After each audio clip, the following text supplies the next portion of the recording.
Part 2 of the Arizona Invitational here from Let It Roll in Northern Phoenix. Two really good matches here as Samantha Sellers looking to win her first title and looking to not foul on that ball. Oh, are you kidding me? What on earth was that? Samantha Sellers, go to your room and think about what you just did. She almost fouls, then skims the head pin on the left side and somehow gets the 3-5-6 to all cave in. What a tremendous break in the 7th frame of an Invite title match. Meanwhile, Anthony shreds the rack and doesn't get the 10 pin to go. He's giving 7 pins of handicap to Sellers and now trails by 13 on the board. So he's down 20 all of a sudden. And my goodness, over in the scratch division, Oscar Chan, who needs to only win 1 of 2 games against Carnate, already lost the first game and gives the lead away by whiffing a single pin as Anthony whistles a single pin. These bowlers have been so tough in the first half of these matches, but late mistakes are going to make a huge difference here as Sellers' lead balloons to 31 with that dang miss. However, Dang went back 5 to take the match away from Rapp in the semifinals. We'll see if he can do it again. There's the start to it. Nothing perturbs him. He just gets back up there and fires up strike. As we move along very fast, Carnate suddenly finds himself in the lead. Wow, and he devastates the rack on lane 4 and leaves a 7 pin. It's amazing that these guys can leave anything when they hit the head pin at that angle, but it's a 7 pin. See if Sellers can take advantage.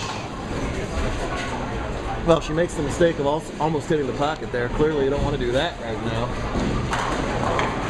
Avoids the split though and leaves the very makeable 4-7. Carnate just wants to not make mistakes here right now that each other's opponent's giving them away. So Lanndyn takes a 2-pin lead with that conversion. Sellers wants to maintain a 31-pin lead, but she's not going to make it either. Oh, I don't want it, you take it. No, I could never do that, you take it. No, please, I'm going to drive later, so you take it. I'm sure nerves are a factor at this point, too. Samantha's never been in this position. Anthony looking for bowler of the year type stuff. Let's see what Sellers can do in the 9th.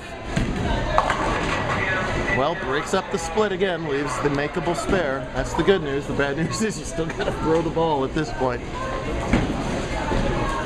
Here's Carnate in his 7th frame, leading by 2. And now leading by 0. They are all tied in the scratch division. Let's see if Sellers can regroup and make this 3-pin. Atta girl. There you go. That'll hold. Woo! Then started to grab. I thought I was gonna be wrong. Nice job at the spare from Samantha. Right now, her lead is 17. Anthony can cut it to 7, which would also mean he'd be working on a double if he can strike here in the 9th. Key shot. This is on the tougher pattern. Oh man, what a nice shot from Dang. Quality shot, just didn't quite finish enough. Still in this match. Never know what Sellers is going to do. We'll see if it scores the spare right. Good eye. Oh, Chan all of a sudden went 2-pin then face on the right-hand lane. He's good. Look out, and I am shocked that Anthony missed that spare. We got to change the score. We got to know everything. Boy, I am really surprised that Dang missed that spare, because they're each giving it to the other bowler still. And Oscar does the same darn thing over in the scratch. For as good as these guys were in the first half of this match, the back half of these matches have been sloppy in both divisions. Anthony can strike out for 171. There's the first one, and 171, barring a disaster from Sellers, is not going to be enough. Sellers is going to have to stay behind the foul line. She barely stood behind the foul line a couple frames ago, so. Boy, and what does Oscar do over here? A guy who's had trouble winning on tour, finals left and right, but only 3 titles, which incidentally is the same amount that Lanndyn has. You'd think he'd have more. Shots like that is what he needs. He also stares down the pin saying, come on. Well, gets the fortunate break there to give himself any shred of hope. But the difference in this match, strike for show, spare for dough. 9 miss in the 7th, 9 miss in the 9th. You just can't get away with that every time. For Oscar, 9 missing his 6th, 7-1 in his 7th. Lanndyn's the only one that's clean. And as a result, he's the one in the driver's seat. Samantha's only miss was that miss in the 8th, so that's why she's looking at a title here. Well, he gets the 3 in the 10th, finish a 171 scratch. Well, let me see here. Oh, and Lanndyn buckets. 5 out for Samantha would be 163. Or sorry, yeah, 163 plus 7 for 170. So she needs 6 spins on this ball to win. I think that's a lot more than 6. That's a winner right there. So for a young lady who wasn't even in the Tournament of Champions tomorrow because she didn't have a 1st or 2nd, 3rd was her career high finish.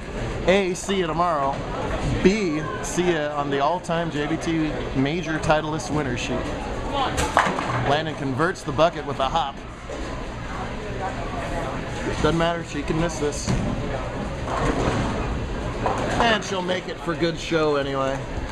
She could have missed that, kicked the ball return, and called me a bozo and still would have won. I'm glad she didn't choose that option. So how about that? I'm sure she's staying focused right now, but about 5 seconds from now I'm going to tell her she won. I think we're going to have an ecstatic young lady. 180's enough. There's a winner, and she definitely knows it.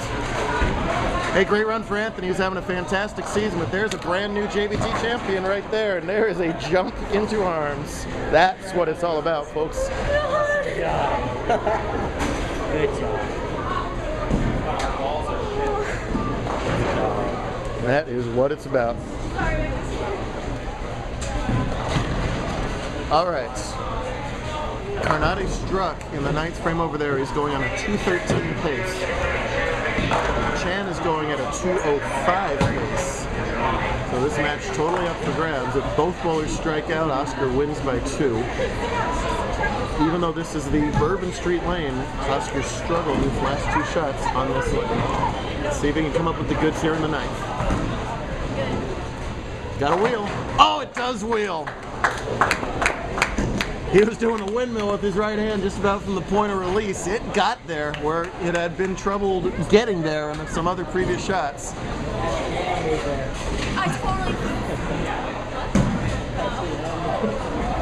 If Oscar fills 20 here, he's at 213. Lanndyn would need 19 pins in his 10th to win it all.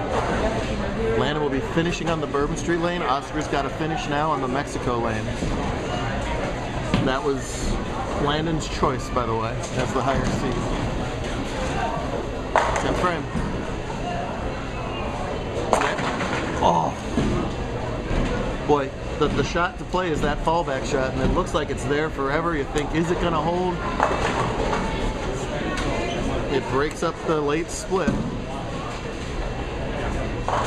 Oh, I was looking at the wrong screens. I had the screens the other way. So 9 spare 9.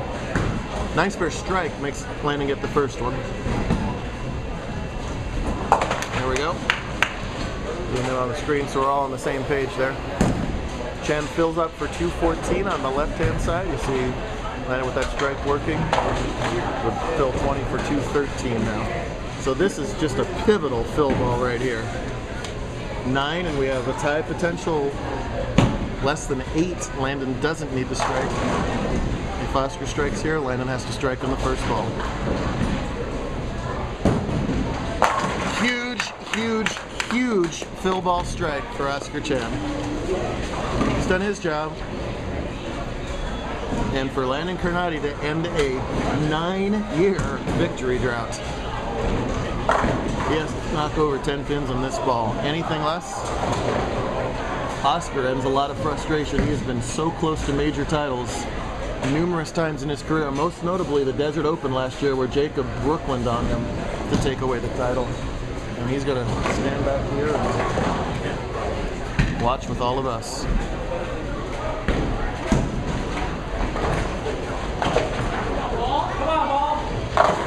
He gets the lay. even at 22 years old, for a guy who's done some pretty decent things outside of the JBT world, that was obviously a meaningful shot to him right there.